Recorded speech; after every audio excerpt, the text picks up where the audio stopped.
I'm Kari Nadeau. I'm a professor at the Harvard Chan School of Public Health. I also work with the Salata Institute at Harvard.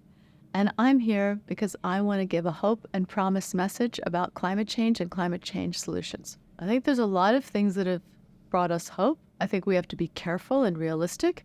But within that drive towards solutions for climate change, I really want to focus on climate change resilience because I think we're at a turning point to be able to redesign sustainable societies.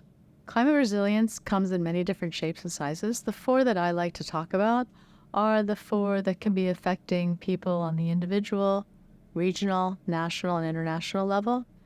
And that begins with preparedness and prevention, number one. Number two, about infrastructure and replacing fossil fuels with renewable energy. Number three, biodiversity. And number four, mental health and social support.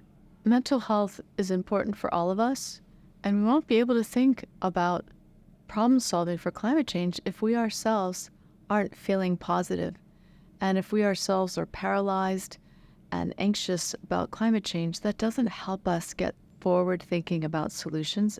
And importantly, as we think about how to help each other with the mental health, we need to be compassionate.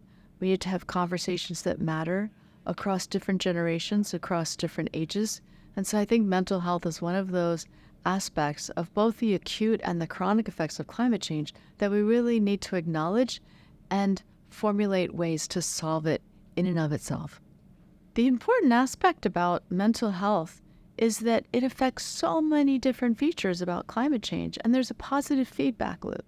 So by taking care of yourself, by giving yourself that compassion to be able to think about solutions and the world and the future ahead, that helps us develop solutions to climate change.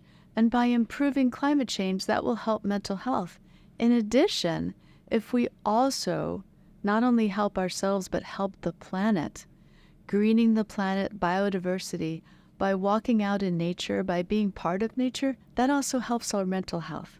And so all of these things are positive feedback loops. So I want people to know that it's okay to feel despondent and anxious and paralyzed by climate change, but don't have it affect you for too long.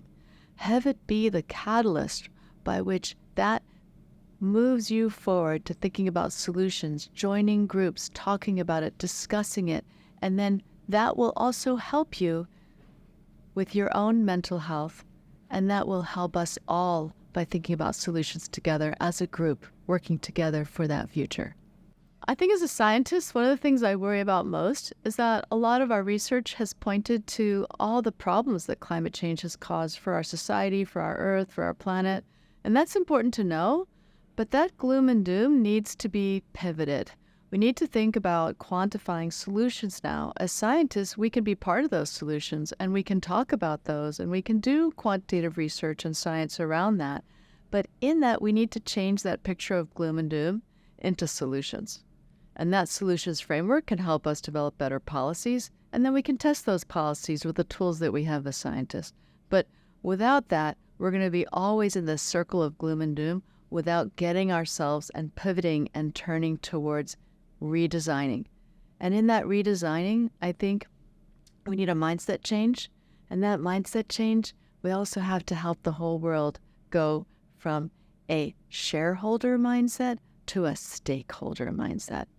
And that means we all have skin in this game, and we all need to work together to be able to pivot and to be able to create sustainable societies.